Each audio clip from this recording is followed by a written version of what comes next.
សូមស្វាគមន៍បងប្អូនមកកាន់ Channel YouTube អំពង Cooking ថ្ងៃនេះខ្ញុំមានមុខម្ហូបពិសេសមួយបង្ហាញបងប្អូនគឺឆាមីស៊ូគ្រឿងសមុទ្រចា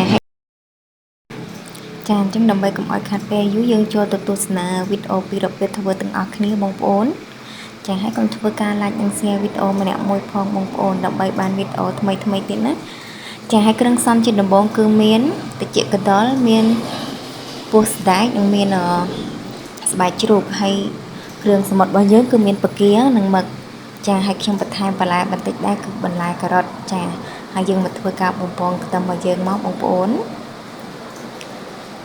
ខ្ទឹមម្ល៉េះក្រហមហើយបងប្អូនធ្វើការដាក់ទឹកត្រីចូលចា1ស្លាបព្រាបាយប្រេងខ្យងគឺចំនួន2ស្លាបព្រាបាយប៊ីចេង1ចុងស្លាបព្រាកាហ្វេនិងស្ករកន្លះស្លាបព្រាបាយបងប្អូនយើងឆាច្របល់គ្រឿងបើយើងឲ្យចូលជាតិគ្នាហើយចាំយើងធ្វើការដាក់សាច់របស់យើងចូលហើយបងប្អូនឆាសាច់របស់យើងចូលឲ្យសព្វគ្រឿងបានល្អបន្តិចចាំបងប្អូនធ្វើការបន្ថែមជាមួយនឹងទឹកបើសិនត្រង់នេះបងប្អូនស្ងួតបងប្អូនគឺថែមទឹករបស់យើងធម្មតាបន្តិចមកដើម្បីកុំឲ្យខ្លោចទេបងប្អូនពេលដែលយើងបន្ថែមទឹកហើយបងប្អូនធ្វើការចាបន្ទាប់ពីយើងថែមទឹកហើយបងប្អូនធ្វើការចាក់ផ្សិតត្រចៀកកណ្ដុរពោះស្ដែកនិងស្បែកជ្រូកចូលមកបងប្អូនហើយបងប្អូនក៏ច្របល់ឲ្យចូលសព្វជាមួយនឹងគ្រឿងបន្តិចចាំយើងធ្វើការចាក់បន្លែរបស់យើងចូល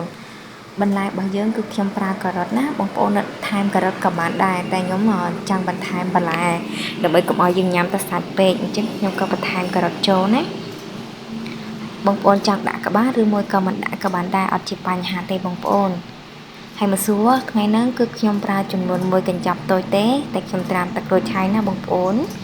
អញ្ចឹងត្រង់ហ្នឹងបងប្អូនត្រាំម្សៅសិនតែសម្រាប់ខ្ញុំត្រាំរួចហើយតែខ្ញុំអត់បានថតបង្ហាញឲ្យបងប្អូនមើលទេដើម្បីកុំឲ្យវីដេអូវែងពេកណាចាអញ្ចឹងយើងដាក់ម្សៅចូលហើយបងប្អូនធ្វើការច្របល់ហើយបងប្អូនភ្លក់មើលរសជាតិបើសិនជារសជាតិនៅខ្វះអីបងប្អូនអាចថែមបន្ថយតាមនឹងទៀតណាចាហើយជាចុងក្រោយក៏ខ្ញុំធ្វើការបន្ថែមស្លឹកខ្ទឹមរបស់យើងចូលដែរចាអញ្ចឹងម្ហូបឆាមីស៊ូគ្រឿងសមុទ្ររបស់យើងគឺមានតែប៉ុណ្្នឹងទេអញ្ចឹងអរគុណច្រើនបងប្អូន